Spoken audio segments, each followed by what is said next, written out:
Hi guys, it's Allie with Allie Answers. I hope that you're having a fantastic day. If this is your first time watching, then welcome. And if you are coming back and watching me again, welcome back. One of the clients that I had years ago, let's call him Jim, he lived in Florida and he called me in Georgia and wanted to move to assisted living. He wanted to be closer to his family. His daughter lived in the area and she was busy with her kids. They were in ball all the time and he wanted to see their games. He wanted to spend more time with his family, and she had finally convinced him to sell his home and to move to Georgia.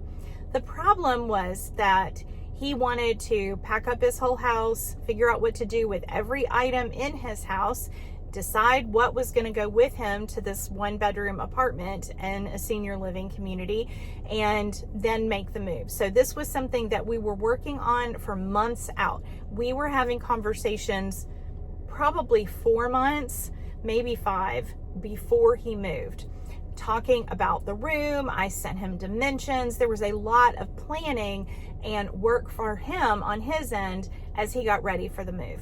Over the months, he would go through his personal items, pack things up, give things away, take loads of things to Goodwill. He had some things picked up.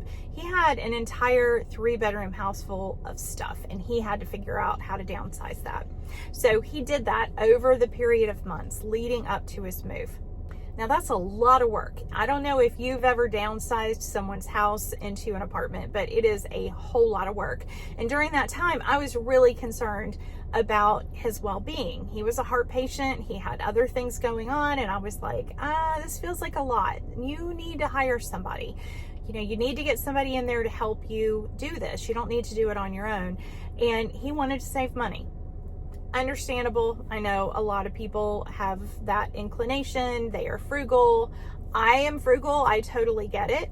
But over those months, he worked really hard and he kept me abreast of what was going on. We would email or phone call on a regular basis. And finally, the day arrived. Finally, the day arrived that his daughter went down there with a U-Haul truck. She and her family packed up the U-Haul. They packed up Dad. They brought him back up to Georgia and unloaded his stuff into his brand new apartment. And I went down there. It was the end of the day. His family was exhausted and they had stuff going on for their kids, so they had left, and he was sitting in the middle of a mess. He was surrounded by boxes. His bed was not made. His lampshades were not on his lamp. His light bulbs were not in his lamp. And this is in no way a criticism of his daughter. She was burning the candles at both ends. She was so busy with her children and her family, and she did the best that she could. It was an exhausting trip for everybody. And so I stayed late that night. I put the lamps together. I put the light bulbs in the lamps. I made his bed. I found his blankets, put those on the bed. Just helped him unpack some necessities so that he would have what he needed to get through the night. And he was exhausted. He was sitting in his favorite recliner and he was saying he really liked the community. He was glad that he had moved. He was so sweet. And I went home, and the next morning when I got to work, I found out that he had passed away in his sleep. And I was devastated. I was just wrecked because his plan, his dream was to be in Georgia, and he had been working towards this for so long, and he didn't get to do any of the things he wanted to do. I mean, he died on his first night. He didn't get to go to his grandkids' games that he had been planning on forever.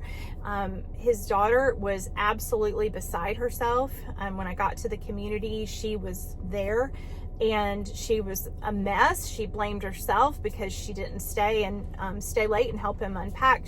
And so there was a lot of trauma attached to that move. The only good thing really being that he had closed out everything in Florida the way that he had wanted to. The reason I'm sharing this story with you today is that his daughter said to me later that she wishes that he had been willing to spend some of his money to hire someone to pack his belongings, help him downsize, and even hire movers rather than their last days together being very stressed out and exhausted, and her and her husband and her kids trying to be the ones who loaded the truck and unloaded the truck, and it just didn't go the way that she would have liked to have seen it go. Looking back, at the time it all made sense. They were trying to be frugal. He had money, he just didn't want to spend it on that. I have no idea what your financial situation is, and far be it from me to try to tell you how to spend your money. However, if you have money, if you have the ability to pay movers, to have professional downsize folks come in and help with that, if you have the ability to move your loved one before the house is emptied out, if you have the ability to save someone the months-long strain and stress of a move, which is just too much for some people, especially a heart patient and someone who is in their 80s. If you have the ability to use money to improve life and to make those things come true that you want, then I am begging you to use your money for that. If you're a senior watching this video, please understand that your family would rather have you than the money. They would rather you spend that money to keep yourself healthy longer, if it's possible. If you're the kids and you are not wanting to push your parents to spend the money, and believe me, I understand, because God love my dad, he can make a nickel scream. I understand. But if there is any way that you can convince them, even if in your mind you have the money in savings and you use it, or you have the money somewhere that you can use it, and you can see it that as part of your inheritance that you would rather spend now, to make a move go smoother for your loved ones, it is worth it. A move is a huge experience for anyone, but especially for a senior. And I firmly believe that my misgivings about that situation were well-founded. Not just because he died right at the end of that move, but I was very aware of the stress and the strain, the emotional strain, but not just that. I mean, he was packing boxes, and that stuff is exhausting. If you have the ability to get help, please get help. I find that a lot of times people get very funny about spending their money right at the end of their life. Families a lot of times find that things are starting to get very expensive, and a lot of times that is an indication that we are closer to the end because the person needs more help. Maybe they need personal care that they didn't need before. Maybe they're at the hospital and they also need a sitter with them because they're starting to have other issues. And I have had several families say to me, we're not going to be able to maintain this expense for very long. But I can see the big picture, and I can see that they will not be maintaining that expense for very long. So that is where having a care manager in place can be very helpful to you, or maybe having another healthcare representative who can kind of see the picture that you're not seeing. No one has a crystal ball.